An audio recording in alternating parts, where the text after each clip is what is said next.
नमस्कार, मैं विश्वास राय स्वागत करता हूं आपका टारगेट विद विश्वास राय चैनल में।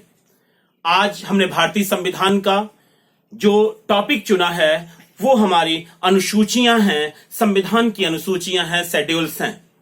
आपको पता होगा कि अगर आप पेपर एनालिसिस करें तो इस शेड्यूल से भी आपको एक क्वेश्चन का पैक मिलता है, यानी लगभग हम कह सकते हैं कि 99% ये टर्म होता है कि अनुसूचियों से प्रश्न पूछे जाएंगे। अगर चाहे हम आईएएस के पेपर, चाहे पीसीएस के, चाहे सुपर टेट के पेपर, चाहे यूपीएसआई, यूपीपी, लेखपाल, समीक्षा अधिकारी, सहायक समीक्षा अधिकारी के पेपरों का एनालिसिस करें तो कंफर्म है कि अगर हम देखें तो हमें पता चल जाता है कि अनुसूचियों से या तो मिलान करने वाले प्रश्न पूछे जाते हैं, या 73वां 74वां संविधान संशोधन, या प्रथम संविधान संशोधन से संबंधित, या 52वां संविधान संशोधन 1985 से संबंधित हमें पता चलता है। या तो संविधान संशोधन से रिलेट कर देगा अनुसूचियों को, या अनुसूचियों को संविधान संशोधन दे के पूछेगा, या संविधान संशोधन दे के अनुसूची पूछ लेगा। यानी अनुसूचियों से क्वेश्चन पूछता है, इतना तो तय है, इतना तय है। तो चलिए आज हम क्लास लेते हैं अनुसूचियों पे, शेड्यूल्स पे। और आपको तो पता ही है कि अनुसूचियां जो कि 12 अनुसूचियां हैं, यानी अगर यहां से 2 क्वेश्चन तो सीधे यहीं से बन जाते हैं, अनुसूचियों से ही 2 क्वेश्चन बन जाते हैं। पहला क्वेश्चन, संविधान निर्माण के समय कितनी अनुसूचियां थी? संविधान निर्माण के समय कितनी अनुसूचियां थी? और दूसरा क्वेश्चन, वर्तमान में कितनी अनुसूचियां हैं? वर्तमान में कितनी अनुसूचियां हैं? तो संविधान निर्माण के समय यानी संविधान के लागू होने के समय कुल अनुसूचियों की संख्या 8 थी, और वर्तमान में अनुसूचियां जो हैं, वर्तमान में अनुसूचियों की संख्या 12 है। यानी 2 क्वेश्चन आपके तैयार हो चुके हैं। एक बात याद रखिएगा, बिना मकसद का नहीं, नाम ही है इस चैनल का टारगेट विद विश्वास राय। एकदम हम वही चीजें पढ़ेंगे जो क्वेश्चन पेपर में आता है, जिससे हमें फेस करना है। यानी संविधान निर्माण के समय अनुसूचियों की संख्या 8 थी, वर्तमान में अनुसूचियों की संख्या 12 हो गई है। दोनों क्वेश्चन बहुत ही महत्वपूर्ण, दोनों क्वेश्चन बहुत ही महत्वपूर्ण। यानी हम पढ़ेंगे कि 9वीं अनुसूची, 10वीं अनुसूची, 11वीं अनुसूची और 12वीं अनुसूची में कौन कौन से विषय हैं और ये कब कब जोड़े गए हैं। तो चलिए 12वीं अनुसूची पे हम विचार करते हैं। 12वीं अनुसूची पे विचार करते हैं। प्रथम अनुसूची पे हम आते हैं। प्रथम अनुसूची पे हम आते हैं।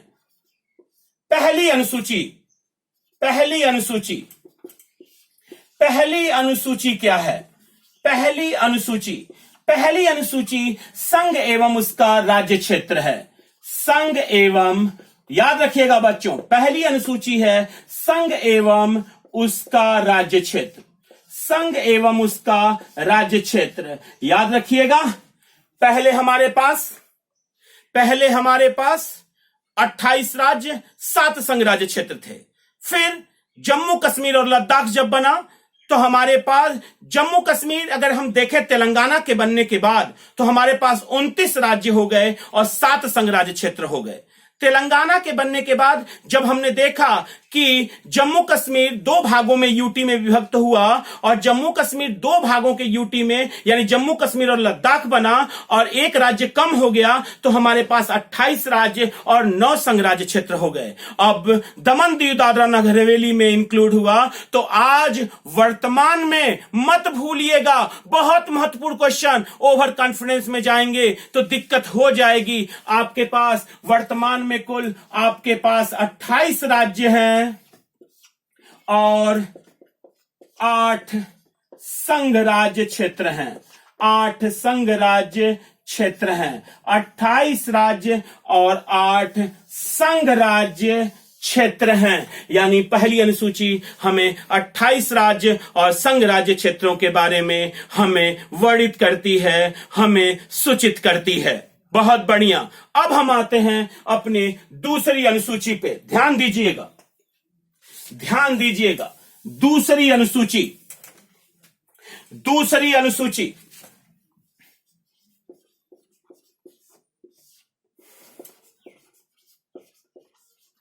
आपको पता होगा कि जो दूसरी अनुसूची है वो वेतन, भत्ते और पेंशन आदि के बारे में प्रावधान करती है। वेतन, भत्ते एवं पेंशन, वेतन, भत्ते एवं पेंशन आदि के बारे में प्रावधान करती है, आदि के बारे में प्रावधान करती है। अब आपको लगेगा किनके किनके वेतन, भत्ते एवं पेंशन आदि के बारे में प्रावधान करती है। आपका आंसर होगा, याद रखिएगा बच्चों, याद रखिएगा, राष्ट्रपति,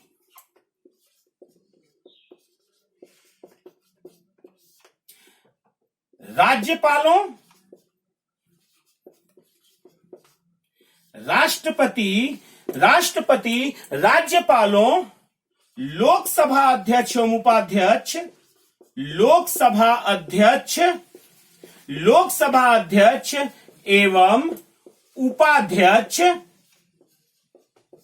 राज्यसभा के सभापति एवं उपसभापति, राज्यसभा के सभापति एवं उपसभापति, राज्यसभा के सभापति एवं उपसभापति, राज्य विधानसभा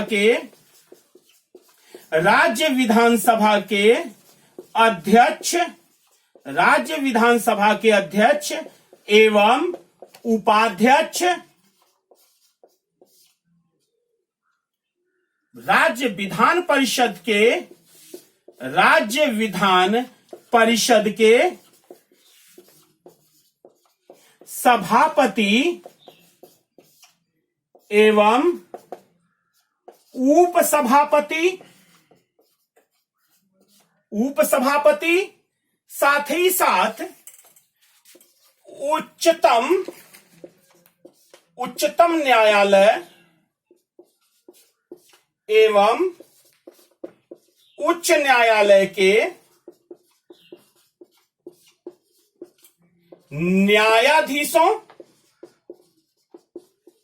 न्यायाधीशों तथा भारत के नियंत्रक एवं महालेखा परीक्षक, भारत के नियंत्रक एवं महालेखा परीक्षक, जिसे आप CAG कहते हैं, कैग कहते हैं। यानी दूसरी अनुसूची तय करती है कि राष्ट्रपति, राज्यपालों, लोकसभा अध्यक्ष एवं उपाध्यक्ष, राज्यसभा के सभापति एवं उपसभापति, राज्य विधानसभा के अध्यक्ष एवं उपाध्यक्ष, राज्य विधान परिषद के सभापति एवं उपसभापति तथा उच्चतम न्यायालय के न्यायाधीश, उच्च न्यायालय के न्यायाधीश तथा नियंत्रक एवं महालेखा परीक्षक के वेतन के बारे में प्रावधान करती है। नियंत्रक महालेखा परीक्षक के वेतन के बारे में प्रावधान करती है। यानी आपका दूसरी अनुसूची क्लियर हो गई। वेतन, भत्ते, पेंशन आदि के बारे में दूसरी अनुसूची प्रावधान करती है। किनके वेतन भत्ते बारे में प्रावधान करती है, पेंशन के बारे में याद फिर से एक बार हमारे साथ रिवीजन करिए। आप एकदम क्वेश्चन नहीं भूलेंगे। राष्ट्रपति, राज्यपालों, लोकसभा के अध्यक्ष एवं उपाध्यक्ष, राज्यसभा के सभापति एवं उपसभापति, राज्य विधानसभा के अध्यक्ष एवं उपाध्यक्ष, राज्य विधान परिषद के सभापति एवं उपसभापति, उच्चतम न्यायालय एवं उच्च न्यायालय के न्यायाधीश तथा भारत के नियंत्रक एवं महालेखा परीक्षक के वेतन, भत्ते, पेंशन आदि के बारे में प्रावधान करती है। चाहे तो आप इसका स्क्रीनशॉट ले सकते हैं, आप इसका स्क्रीनशॉट ले सकते हैं ताकि वो आपके साथ सेव हो सके आपके मोबाइल में। आते हैं अगले पे। हम बात करेंगे तीसरी अनुसूची की। हम बात करेंगे तीसरी अनुसूची की। तीसरी अनुसूची याद रखिएगा। अब हम आते हैं तीसरी अनुसूची की। हम बात करते हैं तीसरी अनुसूची की। तीसरी, एक बात और याद रखिएगा दूसरी अनुसूची में कि उपराष्ट्रपति का वेतन नहीं होता। उपराष्ट्रपति का कोई वेतन नहीं होता। उपराष्ट्रपति राज्यसभा के सभापति के रूप में अपना वेतन ग्रहण करता है। एक बात फिर से दोहराऊंगा, उपराष्ट्रपति का कोई वेतन नहीं होता। आपने लिस्ट में उपराष्ट्रपति नहीं देखा, लेकिन राज्यसभा का सभापति देखा था। उपराष्ट्रपति का कोई वेतन नहीं होता, वह राज्यसभा के सभापति के रूप में अपना वेतन ग्रहण करता है। आते हैं हम तीसरी अनुसूची पे। तीसरी अनुसूची में शपथ, शपथ का प्रारूप है। शपथ एवं प्रतिज्ञान का प्रारूप है। शपथ एवं प्रतिज्ञान का प्रारूप है। शपथ एवं प्रतिज्ञान का प्रारूप है। शपथ एवं प्रतिज्ञान का प्रारूप है। तो आप कहेंगे किनके किनके शपथ के बारे में बात की गई है? आखिर किसी के शपथ के बारे में बात की जाएगी तो आप हमसे पूछेंगे कि किनके किनके शपथ के बारे में बात की गई है। तो याद रखिएगा, तीसरी अनुसूची में संसद के सदस्यों तथा मंत्रियों, पहला। दूसरा, विधानमंडल के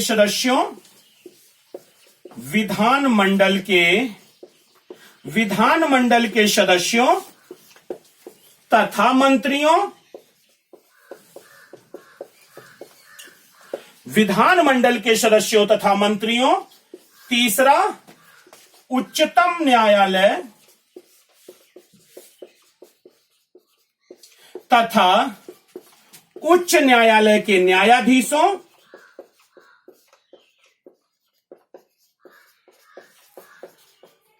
उच्च न्यायालय के न्यायाधीशों, उच्चतम न्यायालय तथा उच्च न्यायालय के न्यायाधीशों।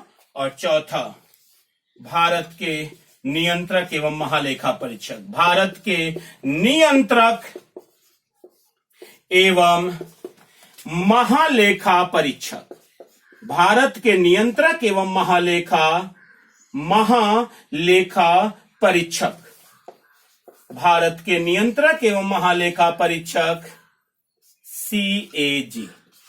भारत के नियंत्रक एवं महालेखा परीक्षक। भारत के नियंत्रक एवं महालेखा परीक्षक। भारत के नियंत्रक एवं महालेखा परीक्षक CAG। यानी तीसरी अनुसूची क्या कहती है बच्चों? शपथ एवं प्रतिज्ञान का प्रारूप तय करती है। कौन कौन से लोगों के बारे में तीसरी अनुसूची में उल्लिखित, यानी तीसरी अनुसूची किनके किनके शपथ का प्रारूप तय करती है? पहला, संसद के सदस्यों तथा मंत्रियों की। दूसरा, विधानमंडल के सदस्यों तथा मंत्रियों की। तीसरा, उच्चतम न्यायालय तथा उच्च न्यायालय के न्यायाधीशों की। और चौथा, भारत के नियंत्रक एवं महालेखा परीक्षक यानी comptroller and auditor general of India CAG की।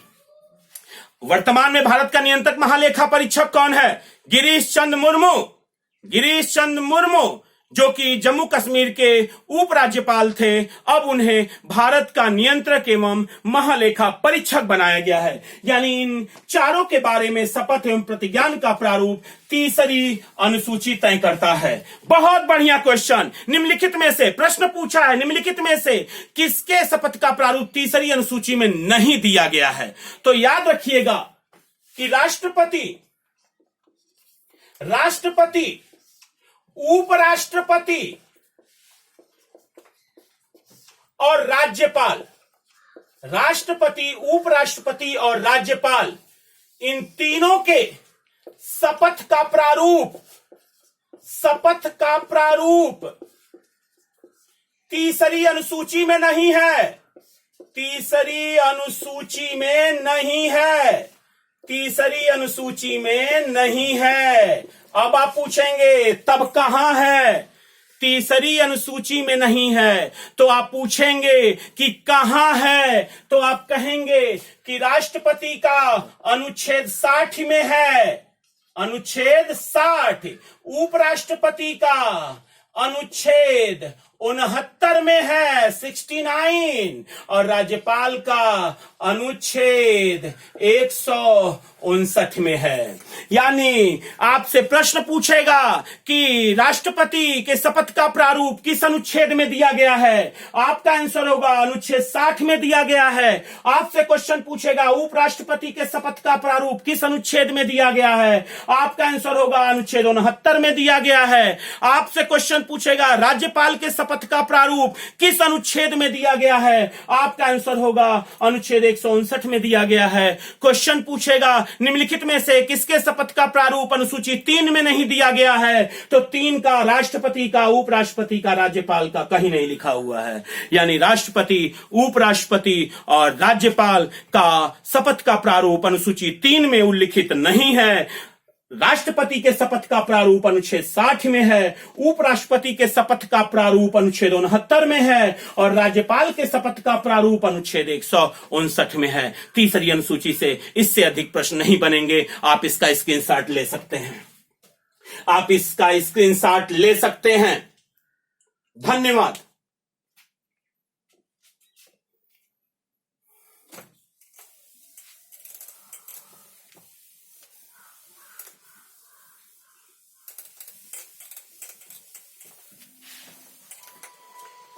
चौथी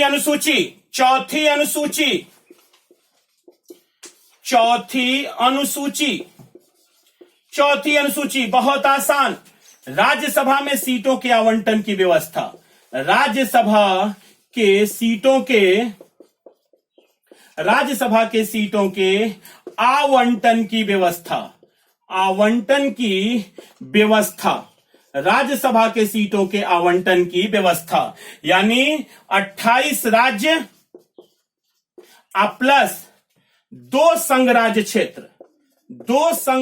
क्षेत्र, जो कि दिल्ली है और जो कि पुडुचेरी है। 2 संघराज्य क्षेत्र में ही विधानसभाएं हैं, आपको पता है। तो 2 संघराज्यों में चूंकि विधानसभा है तो वहीं राज्यसभा भी होगी। यानी 28 राज्य और 2 संघराज्य क्षेत्रों को मिलाकर कुल 233 सदस्य चुन कर आते हैं राज्यसभा में। और अनुच्छेद 80(1) के तहत, याद रखिएगा बच्चों, अनुच्छेद 80(1) के तहत राष्ट्रपति राज्यसभा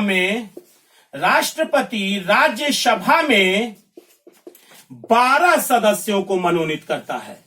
12 सदस्यों को मनोनीत करता है।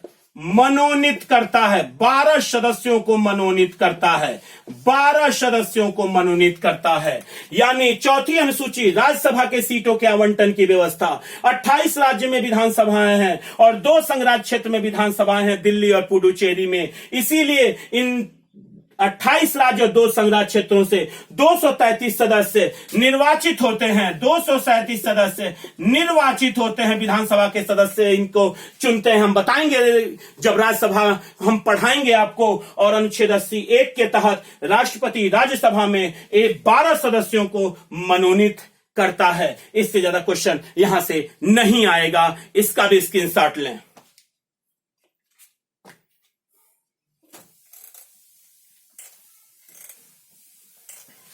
पांचवी अनुसूची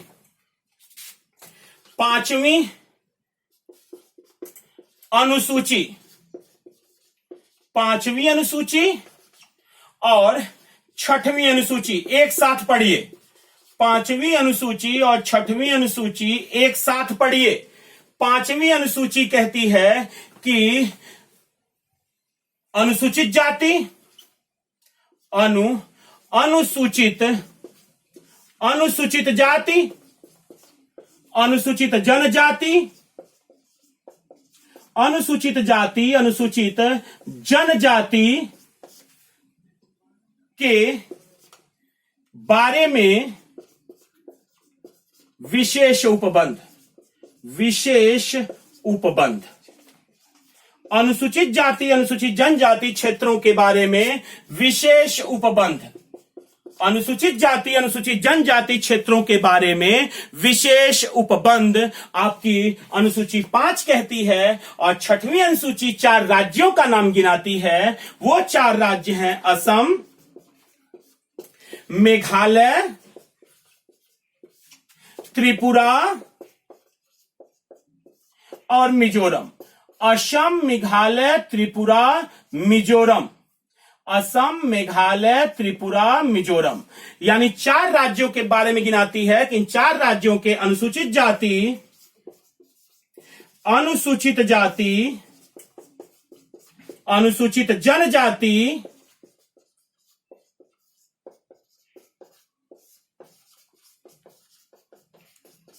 क्षेत्र के बारे में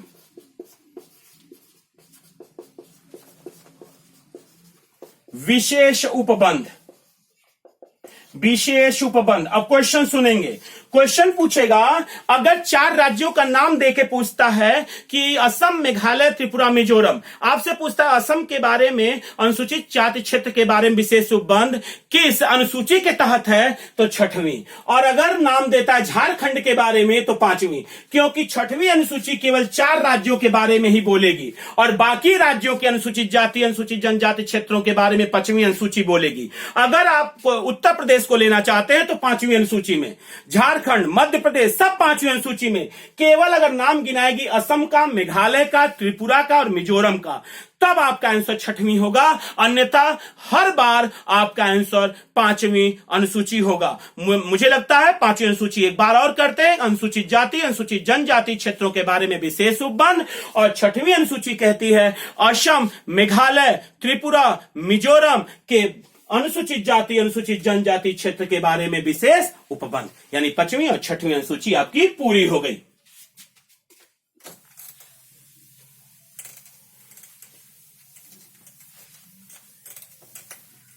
अब आते हैं हम 7वीं अनुसूची पे।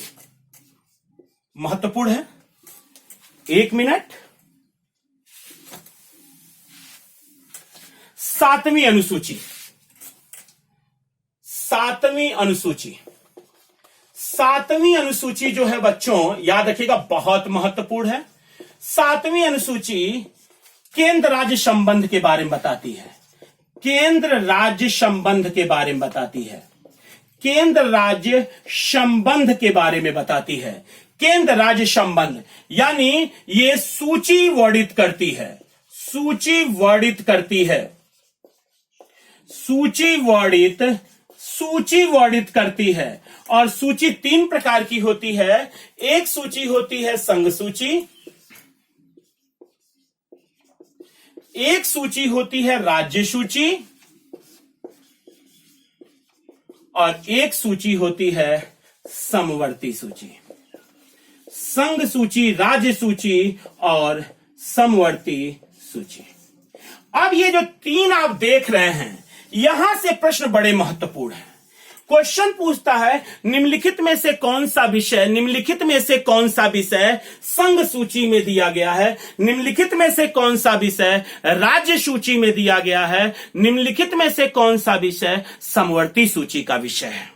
जैसे आपसे कह दिया जनगणना, डाक और तार, विदेश, संचार, रक्षा, आपसे शेयर बाजार, तो आप तुरंत कह देते हैं कि ये संघ सूची का विषय है। जैसे पुलिस दे दिया, चाहे वो रेलवे पुलिस हो, चाहे ग्राम पुलिस हो, लोक स्वास्थ्य दे दिया, क्लियर, तो आप तुरंत कह देते हैं राज्य सूची का विषय है। आर्थिक नियोजन दे दिया, शिक्षा दे दिया, वन दे दिया, आप तुरंत कह देते हैं कि ये समवर्ती सूची का विषय है। तो एक चीज याद रखिएगा बच्चों, पहले हम इसे वर्णित कर दें कि संघ सूची, राज्य सूची और समवर्ती सूची कहते किसे हैं। संघ सूची में वे विषय आते हैं जिन पर कानून केवल केंद्र बनाता है। राज्य सूची में वे विषय आते हैं जिन पर कानून राज्य बनाता है। और समवर्ती सूची में वे विषय आते हैं जिन पर कानून दोनों बनाते हैं, यानी केंद्र भी बनाता है, राज्य भी बनाता है। यदि दोनों में विवाद हो जाए तो संघ के कानून की प्राथमिकता होती है। तो हम इसके विषय पे आना चाहेंगे। अगर हम विषय इसका देखें तो जैसे हम कह सकते हैं प्रतिरक्षा, संघ सूची के विषय पे आ जाए। प्रतिरक्षा, संघ सूची में वर्तमान में कुल 100 विषय हैं, जरूर लिख लीजिएगा। संघ सूची में वर्तमान में कुल 100 विषय हैं। प्रतिरक्षा, विदेश, संचार, डाक एवं तार,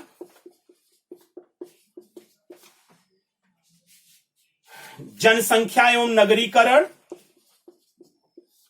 जनसंख्या एवं नगरीकरण,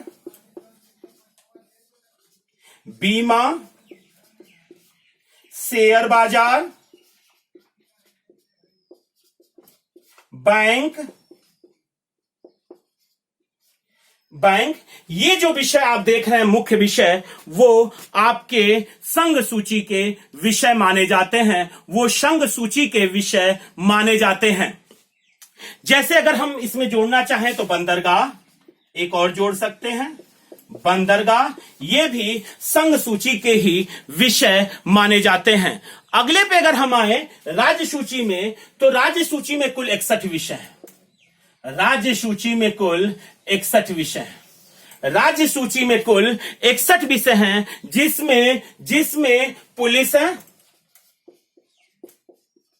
पुलिस में आप रेलवे पुलिस कहिए और चाहे ग्राम पुलिस कहिए, यानी रेलवे पुलिस भी राज्य सूची का विषय है, एकदम याद रखिएगा, कंफ्यूजन होता है एग्जामिनेशन हॉल में। ग्राम पुलिस भी किसका विषय है? ग्राम पुलिस भी राज्य सूची का ही विषय है। अगर हम कारागार पे आ जाएं, हम भूमि पे आ जाएं, हम प्रति व्यक्ति कर पर आ जाएं, कृषि आय कर पर आ जाएं, यानी कारागार, कृषि आय पर कर,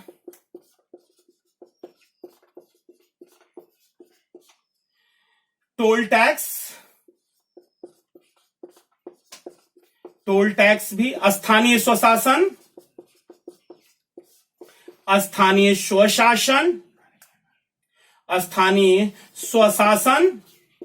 विद्युत कर, ये जो विषय आप देख रहे हैं, ये विषय आपके डाले जाते हैं राज्य सूची के विषयों पे। यहां तक कि गैस का भी, यहां तक कि सिंचाई का भी, यहां आप जोड़ सकते हैं, गैस, सिंचाई भी राज्य सूची के विषय माने जाते हैं। अब आते हैं हम समवर्ती सूची पे। समवर्ती सूची पे शिक्षा, वन, वाट माप, आर्थिक नियोजन,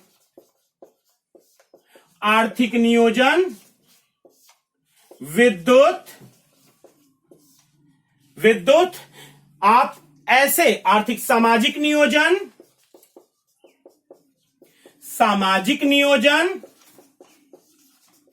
आप ऐसे विषय हमारे समवर्ती सूची के विषय माने जाते हैं, जो वर्तमान में समवर्ती सूची जो है लिस्ट में 52 विषय दिए गए हैं। वर्तमान में समवर्ती सूची के कुल 52 विषय दिए गए हैं। हां, एक और महत्वपूर्ण, जनसंख्या नियंत्रण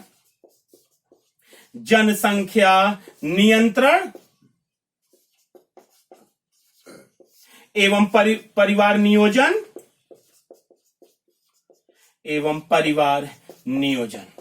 और एक बात और याद रखिएगा बच्चों कि परमाणु ऊर्जा अवशिष्ट विषय मानी जाती है। परमाणु ऊर्जा अवशिष्ट विषय मानी जाती है, जो कि केंद्र के हाथ में होती है, ये हमारी रही 7वीं अनुसूची, जो केंद्र राज्य संबंध पे चर्चा करती है, हमें लिस्ट देती है। लिस्ट 3 प्रकार की होती है: संघ सूची, राज्य सूची, समवर्ती सूची। वर्तमान में संघ सूची में 100 विषय, राज्य सूची में 61 विषय और समवर्ती सूची में 52 विषय दिए गए हैं। और जो क्वेश्चन पूछे जाते हैं एग्जामिनेशन हॉल में, वो आपके पास पूरा आ चुका है। यहां पे आप डाल सकते थे संघ सूची में सीमा शुल्क भी संघ सूची का ही विषय है। सीमा शुल्क संघ सूची का विषय है। आयकर संघ सूची का विषय है। आयकर संघ सूची का ही विषय है। बढ़िया। अब इसे स्क्रीनशॉट लेना चाहें तो आप ले सकते हैं। वही बोले जा रहे हैं जो एग्जामिनेशन में पूछे जाते हैं और पूछे जाएंगे। बिना मकसद का एक भी लाइन यहां नहीं लिखी जाएगी। अब इसे हम साफ करने वाले हैं, बोर्ड को स्क्रीनशॉट ले सकते हैं।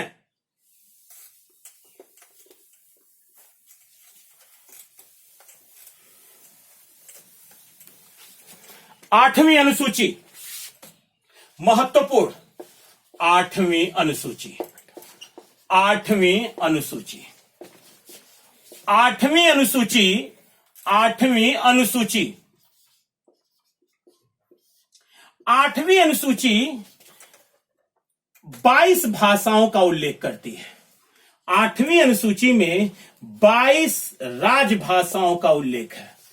22 राजभाषाओं का उल्लेख है। 22 राजभाषाओं का उल्लेख है। लेकिन याद रखना बच्चों, जब संविधान निर्माण हुआ, संविधान निर्माण के समय, संविधान निर्माण के समय कुल 14 भाषाएं थी। संविधान निर्माण के समय कुल 14 भाषाएं थी। क्वेश्चन पूछेगा संविधान निर्माण के समय कुल कितनी भाषाएं थी? आपका आंसर होगा संविधान निर्माण के समय कुल 14 भाषाएं थी। अब ये 14 भाषाएं कौन कौन सी थी? आते हैं टॉपिक पे, 14 भाषाओं पे आते हैं टॉपिक पे। हमारी हिंदी थी, पहला फर्स्ट हिंदी। दूसरा हिंदी, हिंदी के बाद हम आते हैं असमिया, बंगाली, असमिया, असमिया। तीसरा बंगाली। चौथा मलयालम, चौथा मलयालम। फिर आइएगा गुजराती, हिंदी, कन्नड़, गुजराती। लिखते जाइएगा हमारे साथ, गुजराती, हिंदी,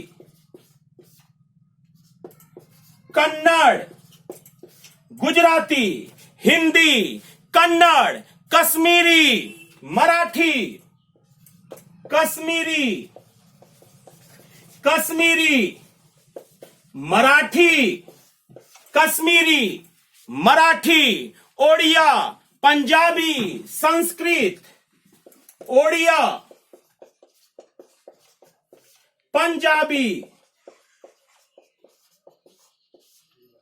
संस्कृत, ओडिया, पंजाबी, संस्कृत। हमारे साथ लिख रहे होंगे, हमें पूरी आशा है। तमिल, तेलुगु, उर्दू, तमिल, तेलुगु, उर्दू, तमिल, हिंदी।